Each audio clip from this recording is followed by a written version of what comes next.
SRI system के माध्यम से।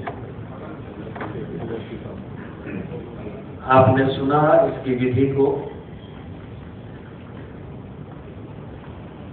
और जिस ढंग से इसके माध्यम से उत्पादन बढ़ने के तरफ, जैसे श्रीलंका के बारे में उदाहरण दिया,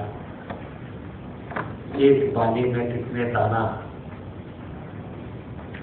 और एक बीज से कितना पौधा निकलता है,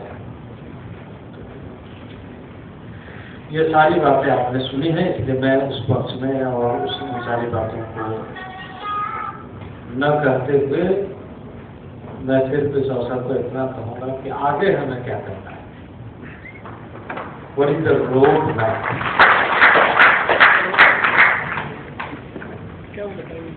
अगले 5 साल में मैं कहूँगा डेवलपमेंट कमिश्नर को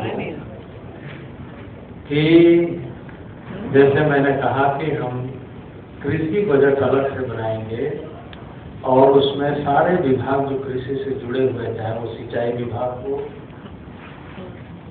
या अन्य जितने भी कृषि से जुड़े हुए मंत्रालय है, सबको मिला करके हम एक रोड मैप तैयार करेंगे जितने किसानों को इसके माध्यम से जोड़ेंगे और हमारी वास्तविक जो भौगोलिक स्थिति है उसके आधार पर हमें पर एनम कितना लोगों को जोड़ने का प्रयास करना चाहिए। और यदि इस प्रयास को हम जारी रखेंगे तो हम ये टारगेट करें कि अगले 5 साल में हमारा उत्पादन कितना बढ़ सकता है। सब जानते हैं कि झारखंड डेफिसिट स्टेट है। ये अलग बात है कि इस बार फसल अच्छी हुई है, लेकिन पिछले 3 वर्षों से फसल अच्छी नहीं हुई। तो अब हमारी ये कोशिश होनी चाहिए, जैसे आप सबको बताया गया, आप सभी जानते हैं, आप सभी विशेषज्ञ हैं, जो कार्य करने वाले स्वयंसेवी संस्था है, किसान है, साइंटिस्ट है, यूनिवर्सिटी से जुड़े हुए लोग हैं, बैंकों के पदाधिकारी हैं, तो ये सारे आपके अनुभव में है कि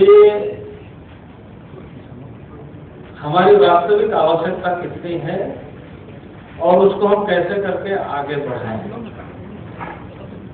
ये पूरा प्लेटू एरिया है। प्लेटू एरिया में पानी की कमी, पानी को रोकने में बहुत कठिनाई होती है।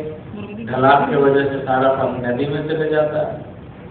एक बार परियोजना बनी कि अब नदी में पानी को रोका जाए, तो बड़े बड़े डैम बने। बड़े बड़े डैम बने तो लोग विस्थापित हुए, किसानों को पानी नहीं मिला। तो ये नई नई समस्या, समाधान के रास्ते में नई नई समस्या भी पैदा होने लगी। इसलिए अब हमें प्रयास ये करना चाहिए कि स्थानीय स्तर पर पानी कैसे रुके और कम पानी में फसल कैसे अधिक हो, कम खाद में, कम बीज में फसल कैसे हो। तो मुझे ऐसा लगता है कि इस विधि का उपयोग झारखंड में अधिकांश होना चाहिए। इससे हम झारखंड के लोगों को, किसानों को बहुत लाभ मिलेगा, ऐसा मैं मानता हूँ।